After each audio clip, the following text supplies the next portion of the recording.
Hola amigos, hoy te invito a sumergirte conmigo en aguas profundas. Te invito a un debate sobre el imperio del mal.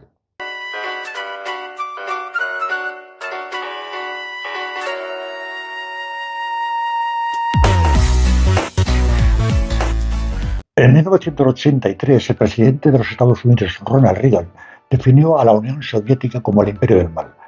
Claro que en el Comité Central del Partido Comunista de la Unión Soviética todos estaban convencidos de que el imperio del mal era Ronald Reagan.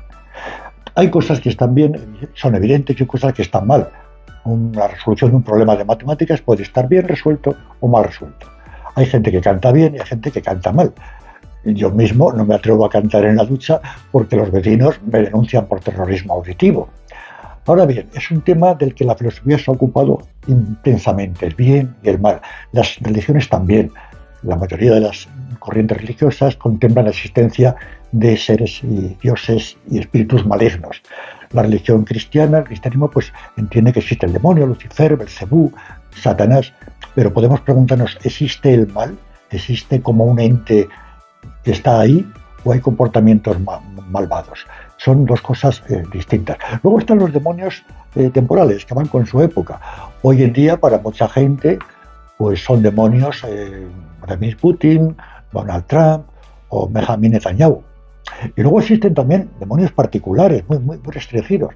Por ejemplo, en mi edificio donde yo vivo, existe un acuerdo unánime de todos los vecinos, menos uno, en que el niño de los del cuarto derecha es un auténtico demonio, por las barrabasadas que hace. En definitiva, se trata de cuestiones de saber si son comportamientos o no. Todos sabemos lo que está bien y lo que está mal, no siempre hay acuerdo. Falsear ligeramente el currículum para obtener un buen empleo está bien o está mal. Hay cosas quizá más fáciles de decidir. Por ejemplo, arrojarse al agua para salvar a alguien que se está ahogando, el 100% de la gente diría que está bien.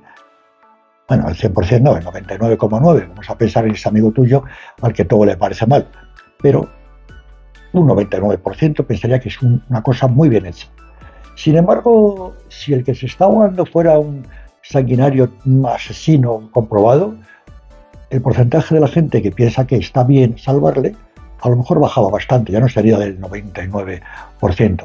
Es una cuestión de conductas, pero igual que podemos admitir que hay conductas y acciones buenas y conductas y acciones malas, podemos preguntarnos, ¿existen personas bondadosas y personas malvadas por su forma de ser intrínseca? Bueno, pues hay opiniones diferentes. Hay mucha gente que piensa que todo el mundo es bueno, lo que pasa es que a veces por circunstancias pues se comportan mal. Y hay quien cree que no se fía de nadie porque dice que la gente es muy mala. Son las dos teorías un poco que defendían Rousseau, Jacques Rousseau, que pensaba que el hombre es bueno por naturaleza. En cambio, Thomas Hobbes pues decía que el hombre era un lobo para el hombre. Luego cabe hacerse también otras dos preguntas. ¿Los bondadosos son siempre bondadosos? ¿Y los malvados son siempre malvados? Veamos algunos ejemplos de la vida real. Tenemos, por ejemplo, lo que ocurrió en la Segunda Guerra Mundial en Alemania con los nazis y los judíos. El régimen nazi exterminó a unos 6 millones de judíos, gitanos, comunistas, enfermos mentales. Tenemos también lo que está ocurriendo en la actualidad en Oriente Medio, palestinos e israelíes, o lo que ocurrió en la Guerra Civil Española. En Palestina y en Gaza, ¿es que todos los palestinos son buenos y todos los judíos son malos, o al revés? En la Guerra Civil Española, mientras las tropas combatían en los frentes, en las ciudades se cometían verdaderas atrocidades. Se mataba gente sin juicio de ninguna clase, con arbitrariedad, incluso aprovechando viejas rencillas. En las ciudades que quedaron en el poder de la zona de la República, pues los milicianos anarquistas de la CNT, de UGT, comunistas, socialistas, pues formaban piquetes y asesinaban a religiosos, curas, monjas, terratenientes, hombres de negocios o simplemente votantes de derecha. Y por su parte, en la zona llamada nacional, los falangistas hacían lo mismo con sindicalistas, miembros de los partidos de izquierda, votantes de izquierda incluso. Asesinatos y crueldad sin cuento, amparados en la situación que estaba existiendo. Pero cuidado, tanto los nazis como los palestinos, los israelíes, los falangistas, los milicianos de izquierdas en la Guerra Civil Española, eran mucho más que eso, eran ante todo personas. Tenían familia, hijos, hermanos, padres, tenían amigos, tenían vecinos, tenían relaciones. Y entonces podía ocurrir cosas muy curiosas. A lo mejor un abogado que era capitán de las SS en Treblinka podía matar a patadas a un judío que había caído mal, y después volver a su casa, acariciar a su perro y pasarse toda la noche velando y cuidando a su madre enferma. O un mecánico de la CNT pues podía haber fusilado a un par de curas y violado a una monja y volver a su barrio, ayudar a una anciana a llevar una pesada cesta y entrar en casa y ponerse a jugar en el suelo con sus hijos. Es esta ambivalencia. Entonces, claro, cabe preguntarse, ¿el mecánico de la CNT habría matado curas y violado monjas si no hubiera existido una rebelión militar? ¿Y el abogado de las SS habría pateado a un judío si no hubiera llegado al poder el régimen de Hitler? Esta es la cuestión que deberíamos preguntarnos. En Alemania en 1939 había 70 millones de habitantes. Cuando acabó la guerra y Hitler fue derrotado, nadie había visto nada, nadie sabía nada. Esto es imposible. No podía ocurrir que 70 millones de personas todos ignorasen lo que estaba pasando con los judíos. Evidentemente que no, pero callaban.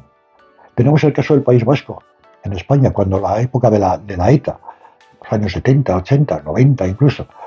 Bueno, pues había un grupo armado que ponía bombas indiscriminadamente, asesinaba a concejales, policías, guardias civiles, y la población del País Vasco pues sabía de todo. Había unos que aprobaban lo que hacían e incluso colaboraban con los militantes de ETA. Había otros que compartían los ideales y los objetivos de ETA, aunque no les gustaba mucho lo que hacían. Había otra parte que no quería saber nada y había otra parte que se callaba por miedo. El miedo es libre, pero el caso es que esto favorecía a los más crueles y a los más asesinos. Esto era lo que ocurría en aquellos momentos, tanto en España como ocurrió en Alemania también.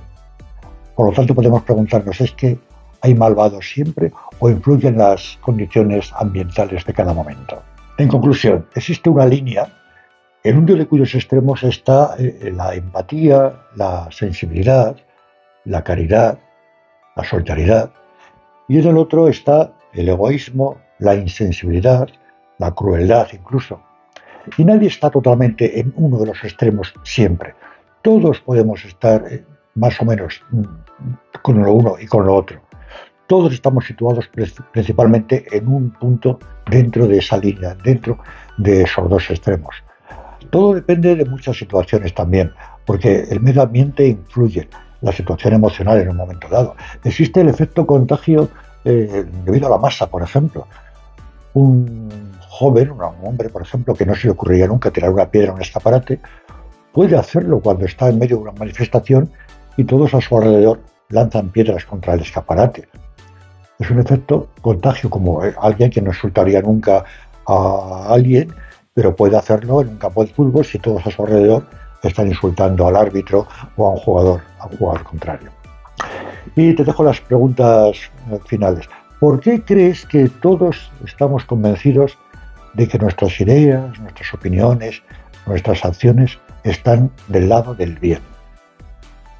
Y imagina que en el año 1939 Hitler hubiera caído en uno de los ríos que pasan por Berlín, o en el año 1933 Stalin hubiera caído en el río Moscova, se estuvieran ahogando. Pasar por allí sin hacer caso, sin intervenir, ¿estaría bien? ¿Habría estado bien? ¿O habría estado mal? Y la última pregunta, ¿estás completamente seguro de lo que ahora te parece mal no les parecerá bien a tus nietos dentro de 60 o 70 años?